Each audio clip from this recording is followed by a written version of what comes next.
welcome everyone. I hope you can hear me okay. I will monitor closely the question answer session and also the chat. So please feel free to drop any questions and I try my best to answer them as I go over the slides. My plan is to basically spend the next 30 minutes on the presentation and give you an outline of this ambiguous term, the Internet of Things. And then the rest of the session, I'd gladly answer any questions you may have. And please also feel free to get in touch with me in the future if you have any questions. Okay, what can you expect from today? What is the roadmap? I want to address three things. The question is, what is technology-facilitated abuse and what is this really weird term called the Internet of Things? Why is this topic important to people that work in the domestic violence space or are interested in this area? And how could we better deal with the risks that derive from emerging technologies such as the Internet of Things? So let's start with the first aspect. What am I talking about? So it's really important for me to make you aware that this big bucket of technology-facilitated abuse encompasses so many aspects. How digital technologies such as smartphones, laptops, tablets, you name it, are deliberately being abused to harass and coerce victims and survivors in intimate partner violence situations. But it's really important to understand why I'm calling it a big bucket, because it encompasses so many forms and different aspects of tech abuse. May it be perhaps the excessive text messaging or emailing of a perpetrator. It may be the use of so-called stalkerware, which I know WWP has held a specific section on, but it's basically malicious software that can be installed on devices such as phones to track people or monitor their conversations. Similar to that, it can be trackers. It can be devices that one purchases to put on a car or put in a purse of a person to basically know where they are 24/7. It could also be aspects such as impersonation, which basically implies that someone acts as if they are the person, sets up accounts in their name, or imitates them online. And a really big topic that some of you may have encountered is image-based abuse, which also refers to the issue of revenge porn, which is a term that is not really widely accepted because it has a very negative connotation to it. That's why we rather refer to image-based abuse, which includes the issue of using someone's, for example, intimate images to, again, blackmail them by telling them that if you do not do this or that, I will put them online or share them with your family or friends, or actively puts them online and, again, makes money out of it or simply embarrasses the people that are affected by this. So really, a really important message for me is tech abuse, technology-facilitated abuse, is a really big category, okay? Okay, so coming back to the issue of tech abuse, there is an overarching communality to the topic. And what that is the fact that there's often a misuse or repurposing of technology. What will happen quite frequently is technologists, people that develop these systems, big corporations will tell you, we've never designed this system to be abused in this way. So there is often an active commitment, as I said on the slide, by the perpetrator to, for example, install something or press a button or do something, which, as you will see in a minute, is a transformation that we experience when it comes to the Internet of Things. The other thing is that the majority of work and research and activities in this space are looking at what I would call conventional technologies. And what I mean with conventional technologies is devices, systems such as smartphone, laptops, and tablets, things we have seen for, the last 15, 20, 25 years. So that we had for quite some time in our space and houses. But we will, as I will show you, see a transformation in what the digital technology landscape will look like. And the other thing is we know a lot about the fact that a lot of women and Black, Asian, ethnic minority groups are affected by technology-facilitated abuse, which doesn't mean that it doesn't affect male and non-binary groups either, but there's a lot of emphasis on research in this space at this moment of time. The other thing I want to make sure is clarified at the start of it. We have very much predefined ideas what domestic abuse looks like.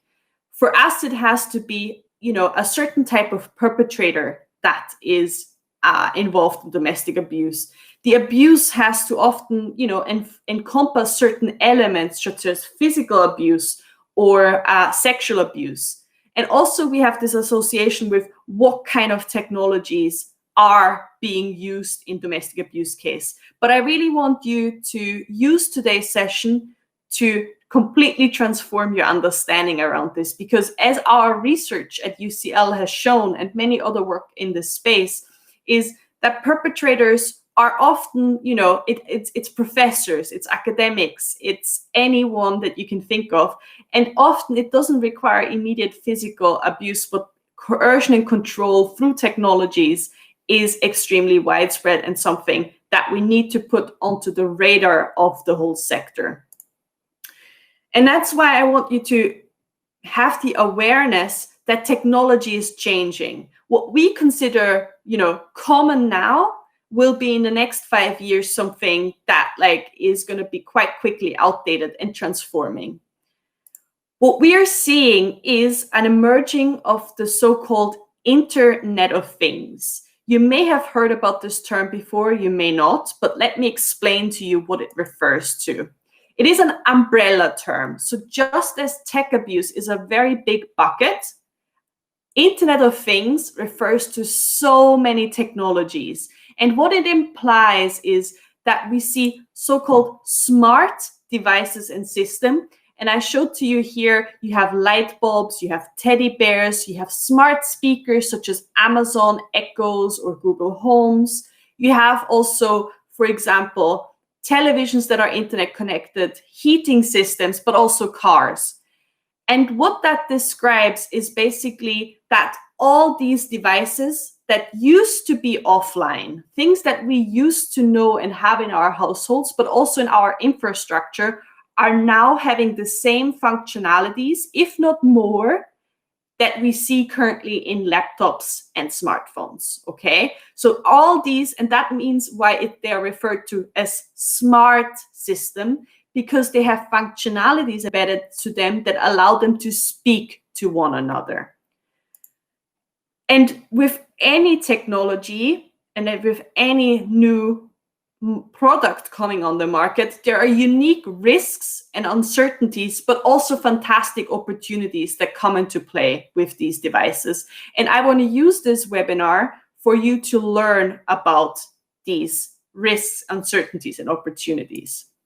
So let me give you a bit of an overview what features characterize Internet of Things systems at this moment of time. And I really want to stress this because I strongly believe we're going to see a transformation and a massive shift in capabilities over the next years to come.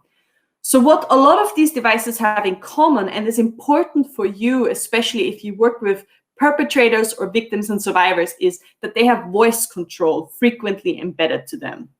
They have audio recording functionalities or video recording functionalities. So basically the same things that we have nowadays with our smartphones. They share a lot and collect a lot of data. And often this is very granular data. So I bet if I were to use and look into your browser history, I would find a lot of information about your interests, your dislikes, your preferences. And the same will happen with smart connected devices. I will know when I look at the data of your smart kettle, for example, when you get up, how often and how much you tea drink, or how often you switch on the heating during winter, or as a consequence of that, I will know when you're home and when you're not at home. It also is important that many of these devices have shared accounts.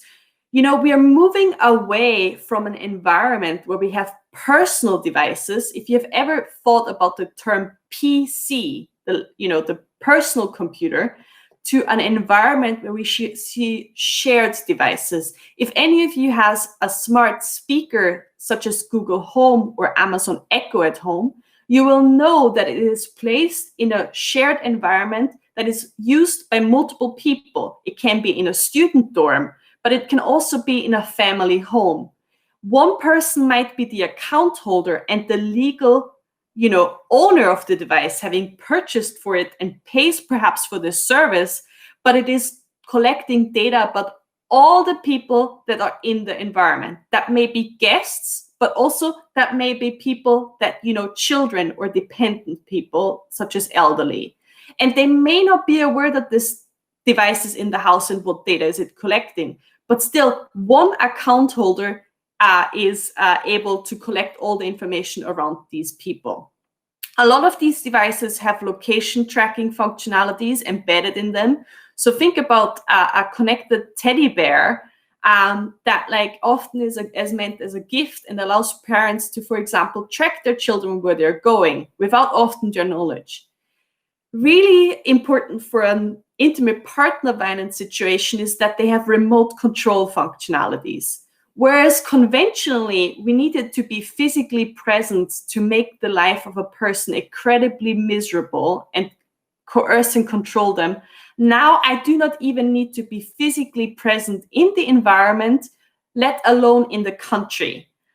If I have access to your, let's say, smart lighting system, I can do that and control that from afar. The only thing I would need is know where you're based at, for example, and have, for example, the account details and be able to do that without you even knowing about this.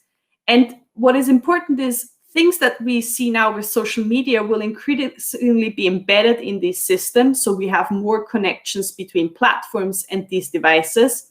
And if you have never heard about the term machine learning or artificial intelligence, many of these devices gather data, analyze this information, and learn patterns that people prefer, and as a consequence, take direct actions without me prompting the device. Now, I really want to stress that this is more on the horizon, but we see increasingly that technology vendors are moving in that direction, which will make these devices far more seamless than we are encountering now. Do you remember I talked to you about the aspect that it needs an active commitment from the perpetrator? In the future, through the data that is being collected and envisioning an environment where I have been, for example, a victim of a perpetrator for 30 years, and then I leave that relationship, let's say, all that data that has been collected might not be reflective of who I am and what I want to be. But machine learning and the collection of that data and the consequences and assumptions that have come out of these gathered information might not be fair and accounted to the person I have become following the end of the abusive relationship. So just something to think about when it comes to where we are headed to. And that's why we are really interested at UCL here about this new emerging issue of smart abuse. So technology facilitated abuse derived from internet connected devices. If you have never thought about this phenomena before, we have a really, hopefully, I really like this, our slide here, but it's also on our website. Here are some of the things that I wanted to make you aware of, features that you could look out for when you work with victims and survivors, but also perpetrators, of what technologies you could check in an environment, and also think about when it comes to what risk coming associated with it. So for example, a router is a very important device, which is the core access point to access internet. So if a router is compromised, yes, I can share that image in a second. I will do that at the end of it. The other thing is like, so hopefully sorry, when you say what you're talking about, could you maybe say the number so we can see sure. the image you are? Yeah. So number 9 as a router. So the router is basically the connects all the smart home devices to the internet. So this is a really important critical point. So if a perpetrator, infiltrates the router, they may, I want to stress, not always, but they may, for purely configured smart devices, be able to control some of the features of these systems. And I'm saying this because when we did our analysis, we tested some of the smart devices, and we realized some of them have authentication controls that require people to set accounts and basically approve actions, whereas others, such as some very cheap smart light bulbs, were immediately controllable by someone being in the same Wi-Fi network and simply downloading the app of the vendor. So it's really important that you account for these different security functionalities when working with, especially with victims and survivors, that you're thinking about, have they better security measures embedded in them?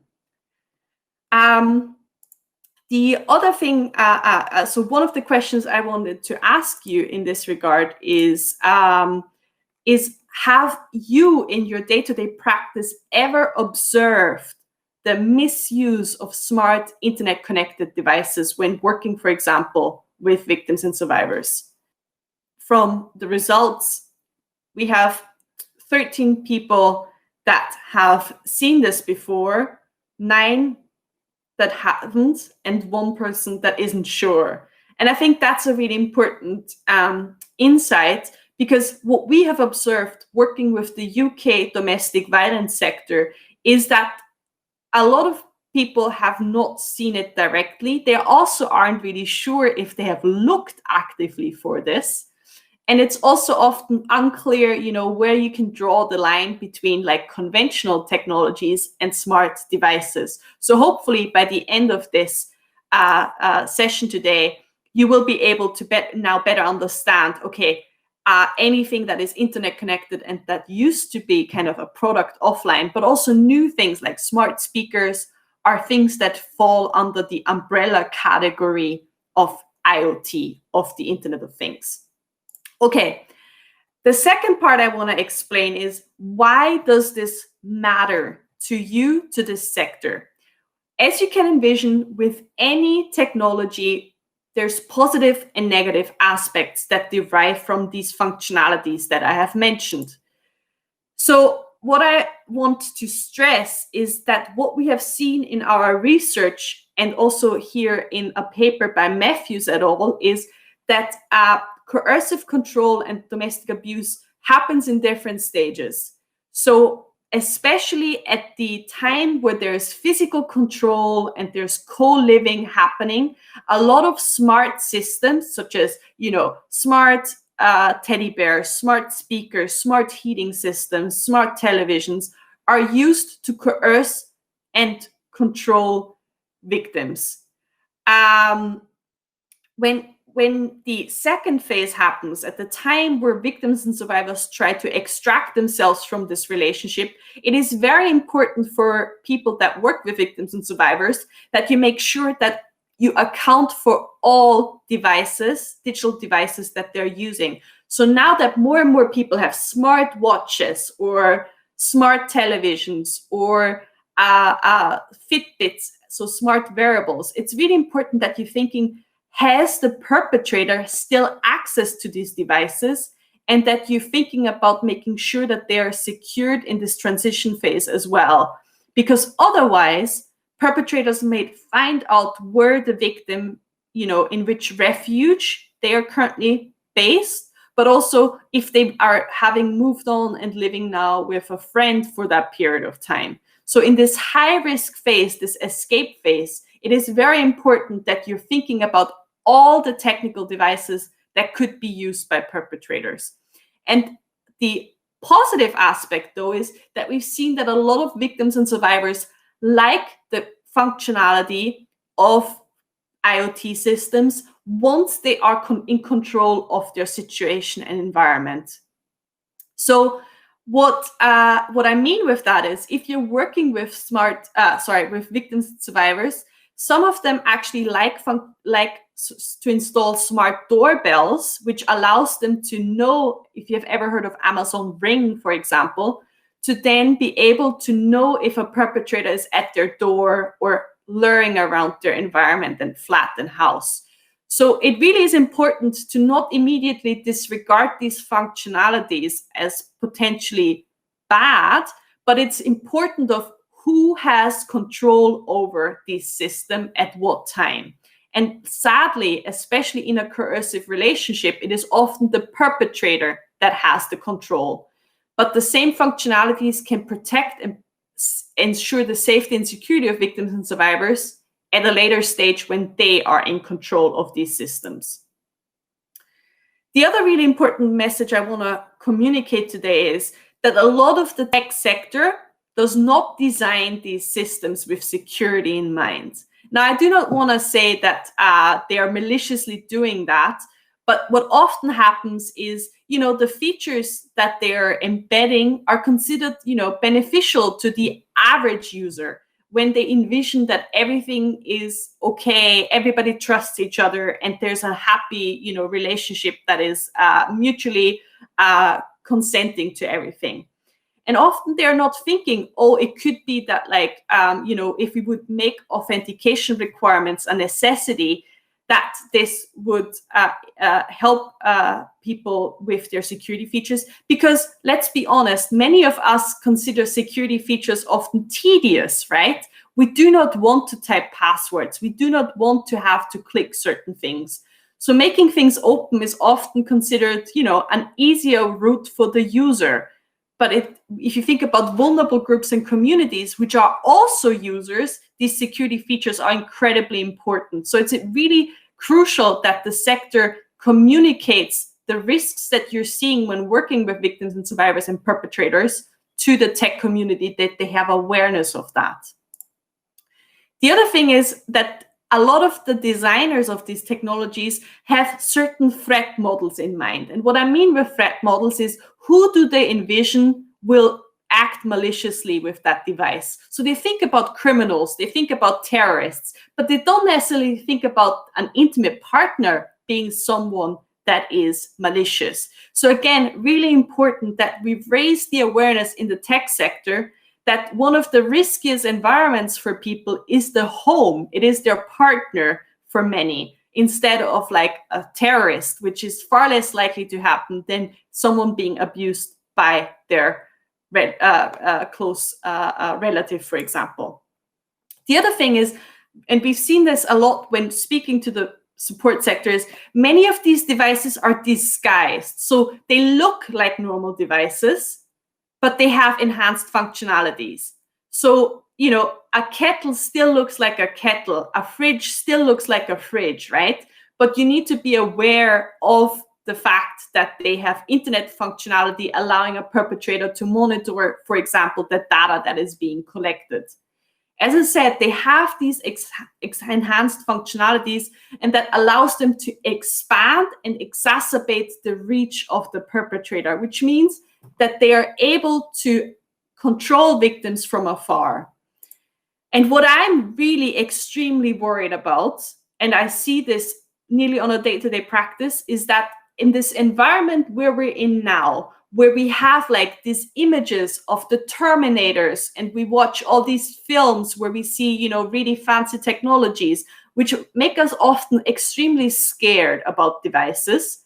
But then we're also equally not really sure what these devices really can do.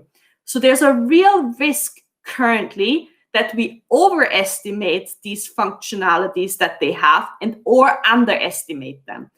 For example, we have recently often been asked, what is the functionality of a smart vacuum cleaner as shown on this image? Because perpetrators have told victims and survivors that they have cameras embedded in them, or even knives embedded in them. And if you think about a victim and survivor, they may have a huge anxiety to search online for these functionalities. So they are often, unsure, can I believe the perpetrator telling me that this is the case, or is that actually a lie? So it's really, really a critical time period we're in, where advertisements tell us, they have all these fantastic functionalities. For example, I have a smart toothbrush, and the advertisement on the underground says that it has an AI enabled in it. But in fact, it has nothing like that embedded in it. It's just connected to my smartphone. So really an important message to take away. We also see that, many of you who work with victims and survivors have already to know a lot of things, such as, you need to be a housing expert, a legal expert, and now suddenly we ask you to be a tech expert to know what these features are. And that's something we need to address, because I do not believe that we can ask people that work with victims and survivors to basically know all these devices and their functionalities. So there's a huge overload. The other problem that we're facing is that we have a lack of data on these systems. So we do not know how widespread this phenomena is. That's why I asked you to basically tell me, have you seen this in your day-to-day practice? Because we do not collect that information. And we do know of certain data points, such as here in Australia, that said that 97% of caseworkers have seen perpetrators use technology. We know in the UK from Refuge that 70% of their service users have experienced harassment through technology.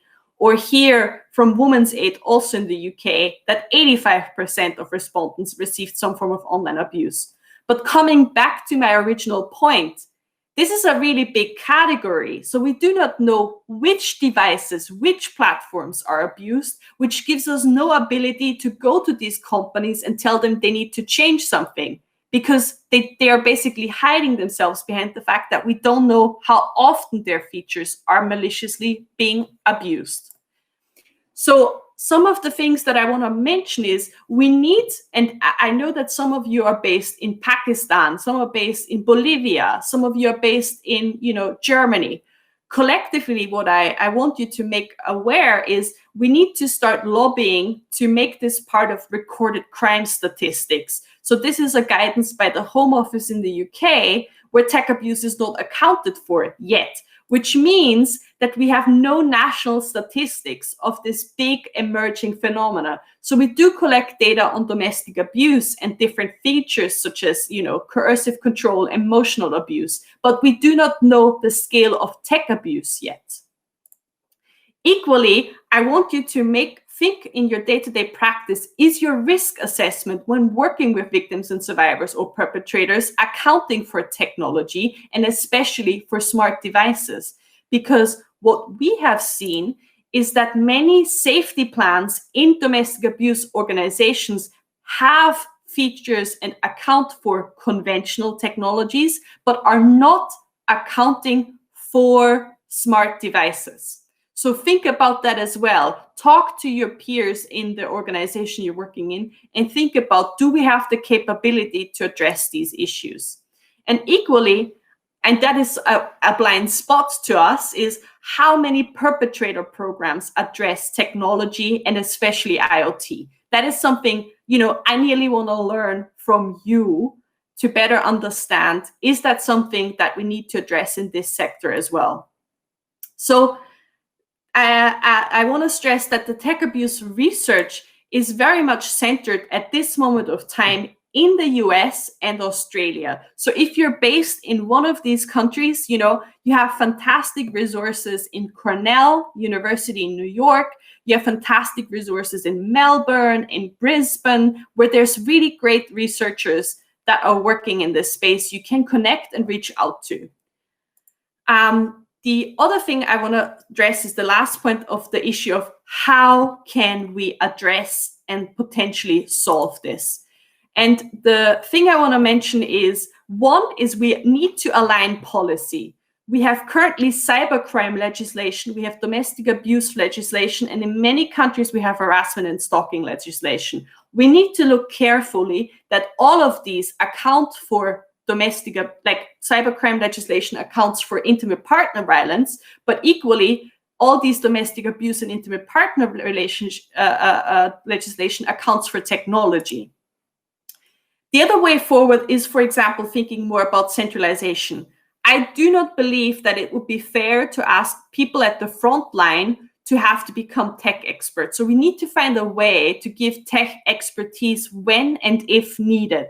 And I want on this photograph or this image, you see the website of the E-Safety Commissioner in Australia, which is a centralized body that, you know, support organization can make use of.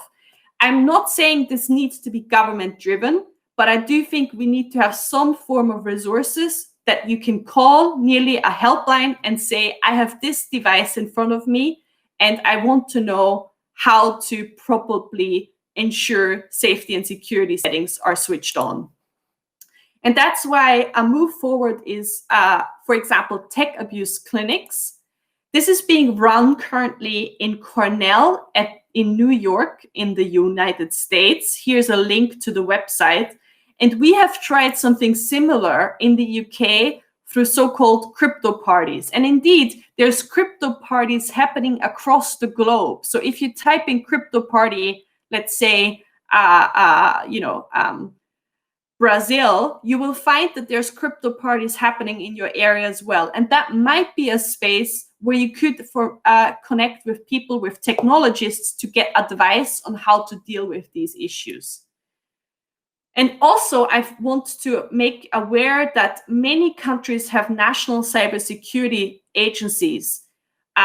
We have worked with the UK National Cybersecurity Strategy Centre to develop guidance for domestic abuse charities, and that is something you can reach out to as well and connect and push forward this agenda. We also believe it's really important to give pointers to industry actors. Our research has shown that there's many functionalities and features that they could embed in these systems to better protect victims and survivors. Here are some of the features that we think would be important. One of the most important one I want to stress for you is prompts. Many of these devices do not tell victims and survivors that they are, connected with one device or another. So just like you sometimes prompted to change your password, these devices should prompt users, you're still connected to this or this device. Do you still want this to be enabled and allowed? And I think that would make a huge change to people by basically not relying on them having to think about these systems and things, but rather the devices prompting them. And some of the corporations, this is a document by IBM, who are already moving in that direction to think about how can we design technologies better to help victims and survivors. And they have come up with 5 design principles, which are very high level, to basically think how can we prepare the technical sector better for this issue. So I want to end with 6 things that I hope you're going to take away from today. One is, if you're in this space, think about collecting data on this phenomena. This is the only way you're going to be able to talk to industry actors, but policy stakeholders, to ensure that they know that this is a problem. Account for tech abuse in your risk assessment and your safety plans, especially on emerging technologies such as smart devices. Pressure industry with the data and the information that you've received when working with groups like victims and survivors, and think about hoping to align policy that you're working with that ensures that victims and survivors are properly protected, and seek training and support, such as sessions like today, to better educate yourself around like what devices are on the horizon. So for further information, I highly recommend you to look at our website. We basically, you can find us if you type in gender and IoT. We have a monthly newsletter where we share information about public developments in this space, latest research, latest technical changes. So if you're interested, feel free to sign up and you will receive monthly information on these emerging issues. With that, I want to end, and I'm opening the floor for questions. And I hope I didn't miss any questions that were posted, but hopefully that was useful so far.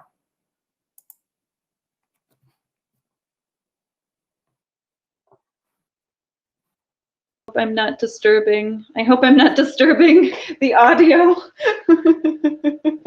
So far, actually, we haven't had any questions for the Q&A session yet.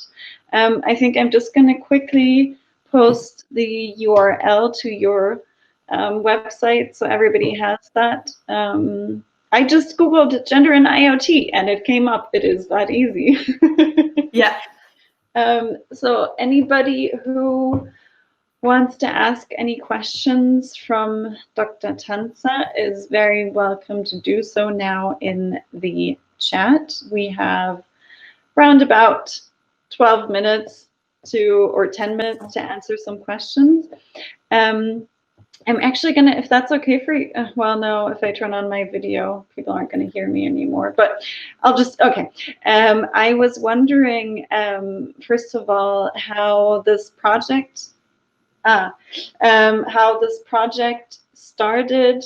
We have one question, but I'm not entirely sure if that's in the realm for you to answer, but we can go to that. Yeah. So, Amade, it depends what you mean with data collected from perpetrators.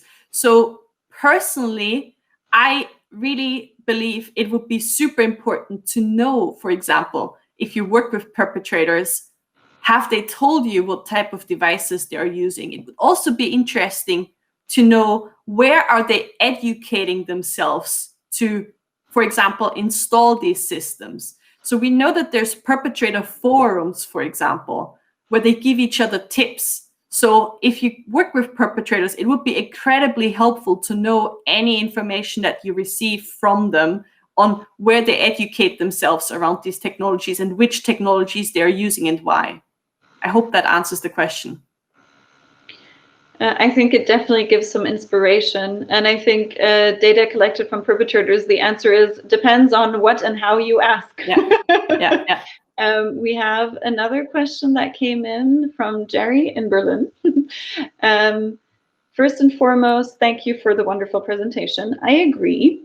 And he's curious if there has been any pushback and or support from the tech sector around Internet of Things as a potential tool for abuse. Honestly, Gerardo, very good question. I actually am waiting for a lawsuit that like some big corporation will put forward saying, you're ruining our business, Leonie. You're making everybody scared. But what I can tell you is so I'm in this space for the last 2 years. When we started, it was absolutely, we got a really cold shoulder. I had responses where they were saying, we're not designing our devices to be abused. We're not holding any data on this. We can't help you. However, I think recently, some corporations such as IBM, partially Google as well, have pushed forward in this space and said, okay, we acknowledge that, our devices, are problematic to a certain extent for some vulnerable groups and communities, and we want to address this. The IoT sector is a very eclectic group of people. So, it's former vendors, Siemens, Miele, corporations that have expertise in engineering, and now they have to work with software aspects. So I think it's hard to speak nearly about the whole sector as a whole because I would do injustice. But I'd say the majority don't have it yet on their radar. We have had some good exchanges with Kaspersky, IBM, Fujitsu, and others. But I think the concrete move to push that forward would be industry initiatives that are driven by the sector or the stick by policymakers enforcing certain things. I would actually like to jump in with some experience that we made. We were actually, for example, approached by tech companies to work with them together against stalkerware. I'm just going to put the URL. We're part of the Coalition Against Stalkerware, which was initiated by tech companies. So there is a certain, from some corners, there is a certain interest in working against these trends. So we had one question from the UK as well. about the failure of law enforcement to recognize these types of cases. Yeah. Leonie. So yeah, that's a really good question. I would say that the same problem applies here. Law enforcement is very diverse. We have some law enforcement officers we're working with who are very proactive. It really depends who you're meeting and in which constituency you are. Because if you're with a really young, engaged person, you might end up getting, the best support and advice you can think of. And others that might be turning away and saying, well, that's online. The person should just go off Facebook or just not use IoT. So it's a real risk. However, what I would say is we're working with the College of Policing in the UK. And we know that they're aware of this, that this is part of the training now that young officers are, having. So hopefully the workforce of law enforcement in the future will be more approachable and proactive in this space. It's just, it's so hard to account for all the different officers that are there. What I would say is if I were working like say in Kent in the UK, what I would say is I would connect with both the domestic abuse officer and unit, as well as the cybercrime unit, because these are the ones that are able and have the capacity to analyze devices if you need to. So it's important that those two units are starting to speak to each other and don't treat it as a separate issue. Mm-hmm. Thank you. We have one question, which I will get to in a moment, but we also have one comment saying that this is very interesting, and there's a lot out there to explore, indeed. And Nada is saying she just wants to emphasize that, to her opinion, it is crucial to partner with IT companies which develop apps, for example, for measuring results for sports activities, and to help them enhance their privacy policies and the features that they offer. I totally echo that. I think the only way forward is that the domestic abuse sector is working with the tech companies, because they're not experts in domestic abuse, and nobody can expect that people working in the domestic abuse space are expert in technology. And the only way that there can be fruitful exchanges and transformation happening is both coming together. I agree. Mm. And a second question about child tracking apps. That's, of course, very interesting. Yeah, so this is a really, really important point, Kat. So I want to, from a legal perspective, you cannot do anything against this, because it's the parents that give consent over children.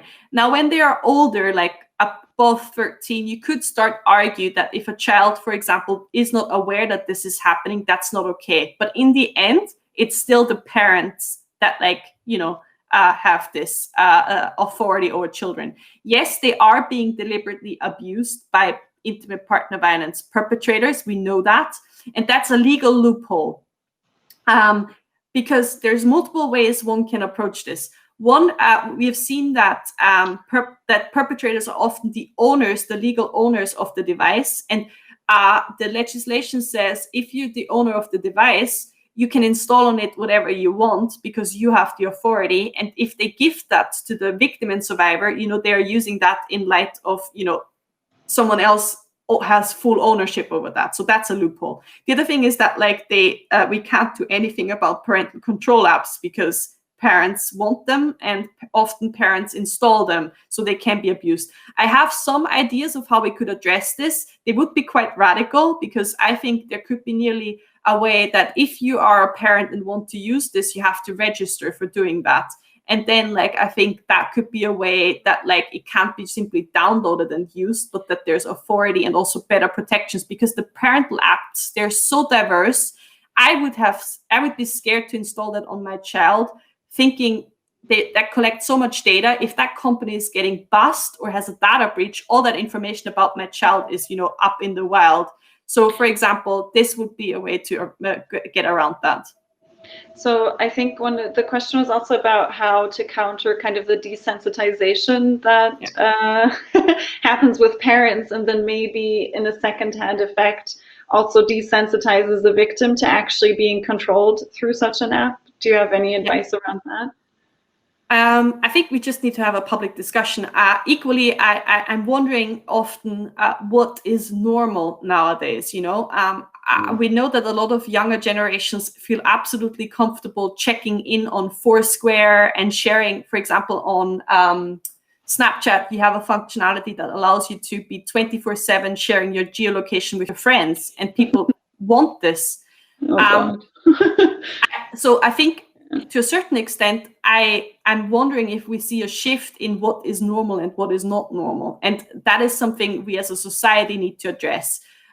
Because, as long as people are willing to use it voluntarily, it will happen, it will be available. It will also be happening involuntarily to people. But I think that is the only way. We need to have a public discussion around privacy, what's okay and what's not.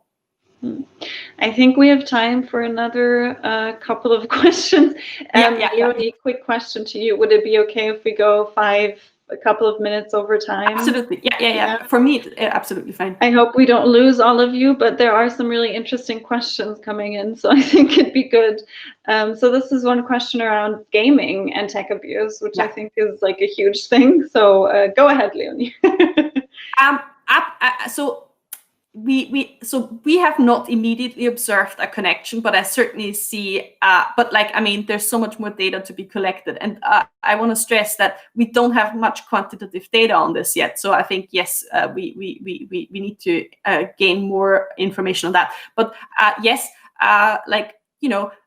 from the sexism dynamics that we have seen in the recent years around Gamergate, which was a big scandal a couple of years ago, where female-identified women in the gamer community have been targeted through stalking, doxing. Doxing is a process where people find out a lot of information about you through publicly available information, and then, for example, release that information online. And then, basically that makes you an open target for anyone using that information to come to your house or call you or do whatnot. So there's definitely a problem with dynamics that, this rather technical savvy group of gamers have developed to be now abused in a more conventional space. But certainly be something to be analyzed more closely. Thank you. There's one comment from Amade about working with perpetrator programs or working with perpetrators. And she said the perpetrators usually use joint store cards for purchases and gaining points, but then use it as a control mechanism against the victims, which seems incredible to me, to be honest. I can't even imagine, but and also social media accounts. I think so. One really important message to take away is don't assume, it is very technically sophisticated forms of abuse. Often, as I said, perpetrators use existing features and functionalities to monitor and control. They don't hack. When we talk about hacking, we see someone huddling over a computer, writing code and doing something. But in fairness, they don't need to do that. The devices that we have in our pocket that we're putting in our house nowadays allow that already. That is an open buffet for them. So, for example, with the example of the purchasing card, absolutely. Similarly, for example, if they share accounts on Amazon or on an app such as, for example, a food delivery, they know, for example, when they are ordering and what they're ordering. So they could tell them, oh, I see you ordered pizza again. You're already, let's say, fat enough, and harass them this way. And equally, they could, find out about their purchasing habits, which allows them to coerce them in regards to financial abuse. So tech abuse is not specific to this all. It's embedded in the whole control and power dynamic that is there. It allows sexual abuse, emotional abuse, psychological abuse, everything connected to that. Thank you. I think that's really important to keep in mind, that it's not like this person sitting in their dark room behind a computer with all these tech skills. It's, as you said, everyday people just using what's there. We have one more question, which is actually also fairly large in terms of the repercussions for cyber criminals. Yeah. Yeah. So I think that is a really good question, a really nice way to end this as well, because, like, for example, what my biggest anger point currently is, we're asking victims to change. So we tell them to change their accounts, change their passwords, set up new devices, or even we tell them not to use certain things. And I think that's not fair. I mean, I would say and this is down to, court proceedings and judgments, but I would say, if you are a victim of someone who continuously harasses you, part of non-molestation orders, part of, divorce settings could be that they're not allowed to use certain devices. Just you can have be physically removed by someone and say, for example, you're not allowed to go 50 meters close to that person. They should not be allowed to, for example, befriend certain, what happens very often is they friend them or follow them online, or befriend friends online to be close to that victim and follow their behavior. And we could nearly say, if there's a high court case with, like, someone who has been stalking someone for, like, say, years, why is it that, like, I need to be scared of them? Why not ask them, for example, for a year you can't access internet connected devices? Now, that is a very drastic move, right? Because nowadays everything is internet connected. So that would completely remove people from the online sphere. But currently, that's what we're asking victims to do often. So I think, I think the burden needs to shift to the cyber criminals or perpetrators. So prison is one thing, but, like, I think it's more about the access to these devices that we need to tackle.